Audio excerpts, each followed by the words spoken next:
Martin, where is this going? What industries and what machines is this bar feeder going into? Okay, so HYDRAFEED's business over the years has been predominantly on fixed head type machines. Yeah. What we would like to now begin to promote, now that we have our team fully trained with Top Automazioni, we have 8 engineers that have been to the factory, they've been to us. We've taken things very carefully. We're now seeing regular orders for the fixed head machines. We are now in the process of pushing ourselves into sliding head equipment, Fantastic. which is exactly what this is. This, we believe, as you can see, the quality of the product is second to none.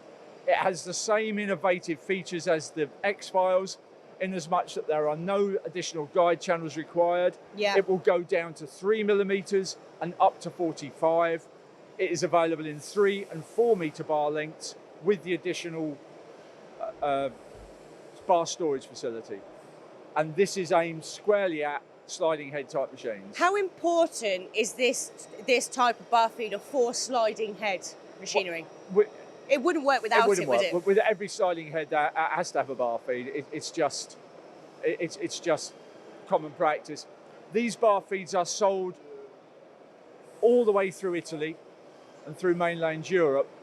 We appreciate that Top Automazioni, for many in the UK, is a new company, but we've now got many installations out there, and our team is fully trained to be able to support the product, which is critical. So you've actually got a team in the UK that can fully support absolutely, yeah. putting this out. Tell me more about that, Martin, because you don't normally get that, you know, with other companies. Okay, so what we've got is we've got myself within the organisation. We've got technical manager who's on the desk, got an operations manager, and those 2 people have been responsible for sending our staff to Italy for training, to be sent out with the installation engineers of Top Automazioni.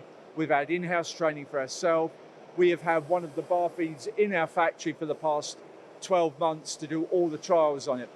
From my perspective, this was the first time that we had ever represented anybody else's equipment. Yeah. And before we did, we had to make sure that it was the right equipment for us, it was good quality, and it didn't damage the HYDRAFEED name. So we had it around about a year before we did anything with it, so that we had all of those elements in place prior to being able to put anything out there.